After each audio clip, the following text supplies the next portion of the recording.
woman living in the Laurentian town of Saint-Colomban is crediting her pharmacist with saving her life. It all started when she was stung by a wasp and had an anaphylactic reaction. As Rob Lurie reports now, the woman never even suspected she had an allergy and that it could have killed her. Josee Asselin no longer leaves the house without a generous dose of bug spray. And because she works in landscaping, she goes through a lot of this stuff. I'm not working that much since that day. That day was 3 weeks ago. Josee was working in the garden when she got stung by a wasp on her arm. It swelled immediately, and minutes later, it was getting tighter. It was getting harder to breathe.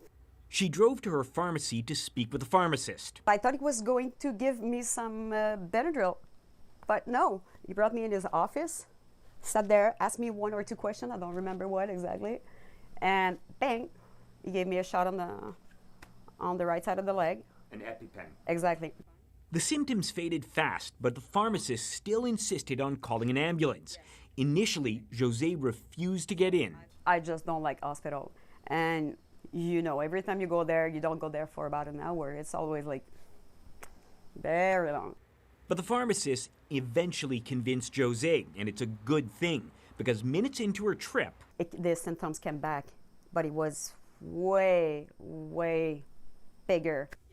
Her skin was bubbling and her throat was tightening up.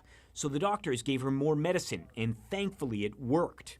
They said, you should thank your pharmacist very much because he saved your life. On average, 3 Canadians die every year from insect stings. Last year, the mayor of La Prairie was at her cottage in the Eastern Townships when she was stung by wasps and died. Standard EpiPen is... EpiPens, which are sold over the counter at the pharmacy, are the best way to fight severe allergic reactions. But this pharmacist warns not everyone can use them, and those who do still need to be followed up by a doctor immediately. The effect of the EpiPen is only about 10-15 minutes. So even somebody who carries an EpiPen on them all the time, when they have a reaction, they still have to get to a hospital because you can have a secondary reaction.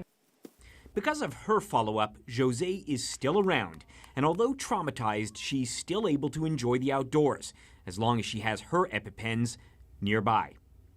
Rob Lurie, CTV News, Saint-Colomban.